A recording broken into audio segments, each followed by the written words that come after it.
donc Christelle Lissy, de la chaîne Académie de la Nouvelle Conscience. Je vais vous parler maintenant du deuxième livre, le pavé, 300 pages. Donc après 347 pages exactement.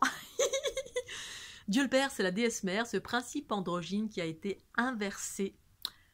Cerveau gauche et cerveau droit, enfin équilibré. Donc c'est un titre qui fâche, mais c'est un titre qui parle évidemment du gros égrégore de Dieu. Donc ça parle pas de la... Ça parle de la religion, oui et non, bien évidemment, mais surtout des égrégores de la religion et de mettre en face de l'égrégore de Dieu, qui est le plus gros égrégore de la planète selon moi. Alors évidemment, ça a fâché certains, mais c'est ma conscience, c'est ce que j'ai vécu, la conscience qui s'est expansée après mon tour du monde, en grand comme ça, où ça montrait tout ce qui enfermait, en fait, tout ce qui est en face de moi, ça montre tout ce qui enferme la conscience humaine. Conscience féminine, conscience pure humaine, dans l'unité, c'est le principe féminin.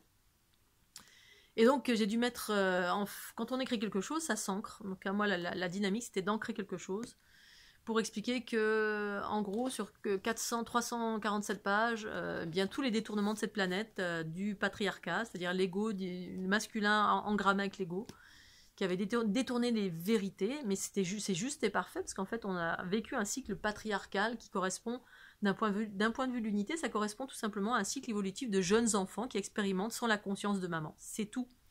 Alors, il y a la vision de l'unité qui dit que c'est juste et parfait, parce qu'on est détaché, donc tout va bien. On est détaché, éternel, on est là pour une mission, ok. La vision dans l'unité, elle est différente parce que on est incarné, je suis incarné. Donc effectivement, on est dans un monde qui a perduré, qui a projeté une multitude d'injustices, d'enfermements, mais qui existe pour pouvoir nous permettre de nous détacher, et puis non pas de combattre, mais nous intérioriser pour trouver la déesse en soi. Le principe féminin, la conscience qui nous libère en totalité du chaos de ce monde par un élargissement de conscience et qui permet de trouver sa mission de vie, entre autres. Et donc il fallait mettre en face de l'égrégore Dieu, la déesse, pour permettre d'ancrer et dans cela de mettre en face en fait... ça permettait un processus d'équilibrage de polarité. Dieu a généré un gros égrégore qui est relié à la conscience reptilienne, parce que c'est une religion avec une déité à l'extérieur de soi. C'est-à-dire qu'on n'a pas conscientisé que la déité encore est à l'intérieur et que c'est pas Dieu, mais c'est un mouvement de vie, des processus d'unité et d'expansion géométrique. Enfin, moi, c'est comme ça que je le vois maintenant. Via une structure géométrique, via 3 milliards de vies qui s'expriment dans l'ombre ou dans la lumière, bref. Et ensuite on fait un choix.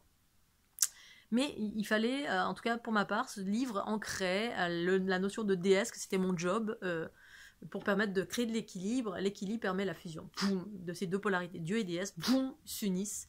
Et c'est en cela que ça fait monter en fréquence tous les agrégats rencontrés dans les notions de Dieu, notion de Dieu, c'est-à-dire le principe masculin ancré à l'ego de ce monde duel, chaotique qui génère du chaos. Donc c'est la raison pour laquelle ça expliquait ceci. Dieu, le Père, c'est la déesse mère, mais la déesse mère, je précise, ce principe androgyne qui a été inversé. C'est-à-dire que la déesse mère, dans mon unité, c'est en fait l'androgyna, mais l'androgyna exprimé d'une façon différente, où le principe féminin est la conscience, et ce principe féminin s'exprime via son principe masculin dans la matière. C'est une vision totalement différente qui est difficile d'appréhender tant qu'on ne le vit pas à l'intérieur, mais c'est ça que j'explique sur 300 ou 400 pages, parce que c'est ce que j'ai vécu littéralement avec cette activation de Kundalini qui a tout inversé, qui a fait que j'ai vu l'univers en moi et que du coup la vision est concentrique, non plus linéaire.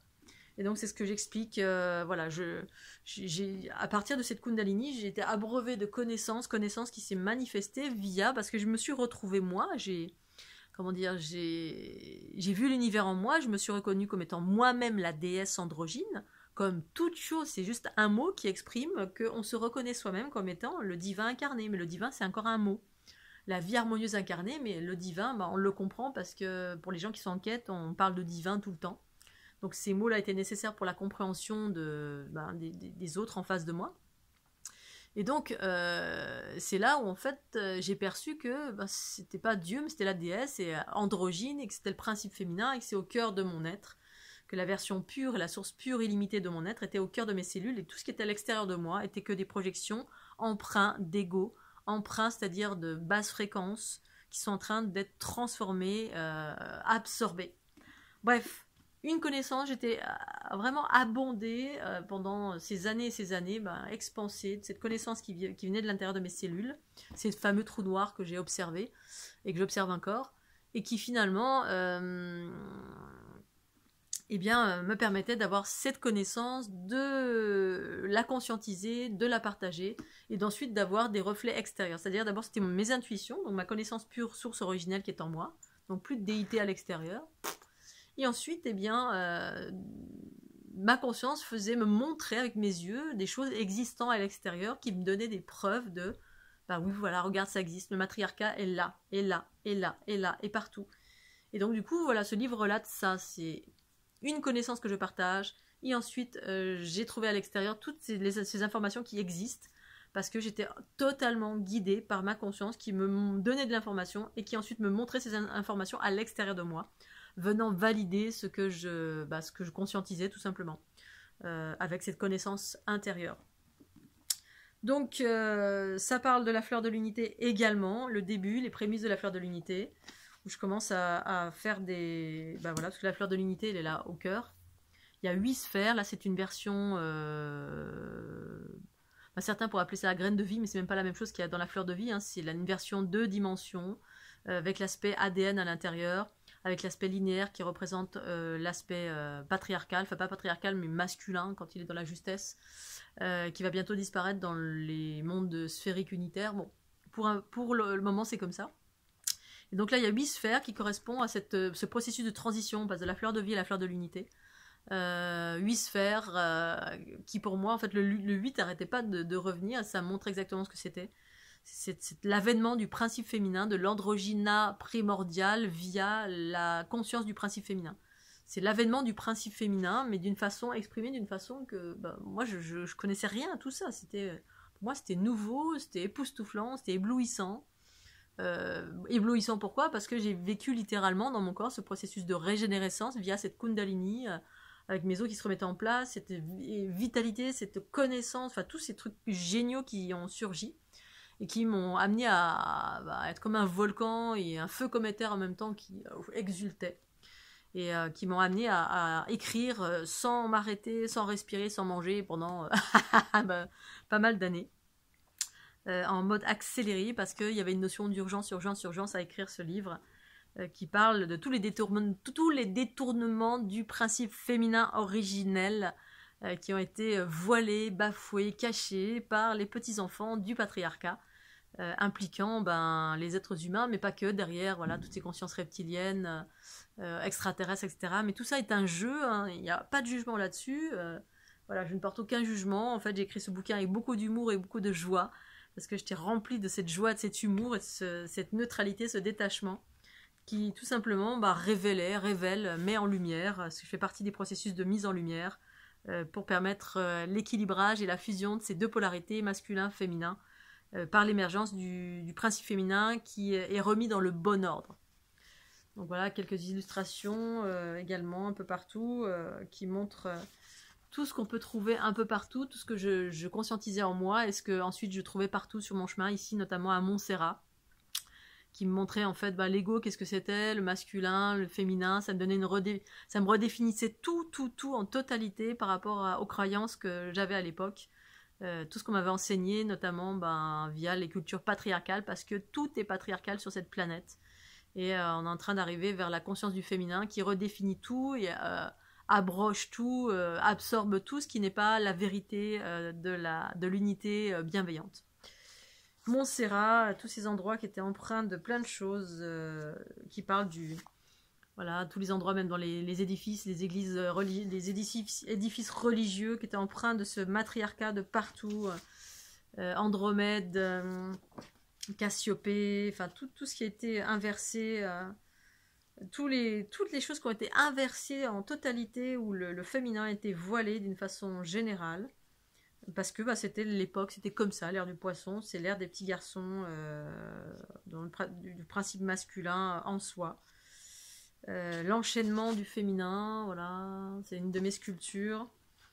Parce que le patriarcat, en fait, c'était une conscience, voilà, la conscience des mamans était voilée, altérée, mais c'était voulu, parce que c'est une ère comme ça, qui, on laisse le petit garçon jouer, l'ego, on le laisse jouer, il prend la place de maman, et puis, voilà, à un moment donné, c'est terminé, et maman revient pour reprendre sa juste place en qualité de conscience. Le début voilà, des dessins de la fleur de l'unité, des illustrations diverses et variées qui sont bien différentes de ce que j'ai pu faire 1 an ou 2 ans plus tard. C'était les prémices. Voilà. Ici, on a un carré Sator qui expliquait, ma conscience m'expliquait ce que c'était en fait. Je connaissais rien de tout ça, j'avais déjà entendu parler. Et là, ça m'a amené sur plein de choses qui existaient, ça me montrait ce que c'était. Voilà, ça fait comme ça, tu reviens au centre, ça permet de trouver un trou noir, l'unité qui absorbe toutes les obscurités par l'absorption et la fusion. Un début des illustrations, de la fleur de l'unité. Voilà. Encore un petit peu ici, il y en a un peu partout. Le processus, l'unité avec l'être humain. Parce qu'en fait, cette fleur de l'unité, ben, c'est tout simplement les fondations de la vie. On a un corps physique, on a les souffles du corps subtil. Ah, ça remet aussi en question, ah oui, dans ce livre met beaucoup de choses en question, notamment je suis désolée, ça va fâcher, hein, mais ça remet en question le nombre d'or, la suite de Fibonacci, enfin tout ce qui a été créé par le patriarcat, qui a détourné la vérité du féminin. Donc voilà, je remets en question pas mal de choses. En tout cas, ma conscience l'a fait à l'époque. Elle m'a mis à me montrer dans des endroits sans jugement aucun en disant là, non, là, non plus. Parce que cet ego, ce patriarcat, il est malin. Bon, c'était juste et parfait à l'époque. Voilà encore des illustrations de tout ce que j'ai pu trouver dans les édifices religieux, le dorje également aussi, toutes ces notions avec les sphères, avec les spirales. Ça me parlait, à un moment donné, j'entendais dorje, la puissance que ça veut dire. C'était voilà, passionnant, et tout ça sur 300 et quelques pages. Voilà, ce livre, vous le trouvez sur donc fleurdelunité.jimdo.com. Vous allez dans boutique. Il coûte 20 € plus 5 € de frais de port. Il est en auto-édition. Je vous l'envoie avec mes petites mains si je suis là, si je suis pas au bout du monde. Mais voilà, il a le mérite d'exister. Je voulais en parler. Certainement que j'en ai pas beaucoup parlé. Ça parle vraiment de retour, de réexpliquer ce qu'est le principe féminin, le détournement entre les polarités, mais en fait pour arriver à fusionner et comprendre le processus de la transformation en soi, en lien avec l'élévation vibratoire de cette planète, en ce changement de cycle évolutif, à travers le plus gros égrégore enfermant de la planète, l'égrégore de Dieu le Père. Voilà, c'est ma réalité, chacun en fait ce qu'il veut. Pensez au petit pouce bleu, je vous remercie. Je vais vous parler maintenant du 3e livre, La fleur de l'unité succède à la fleur de vie. Oh là là.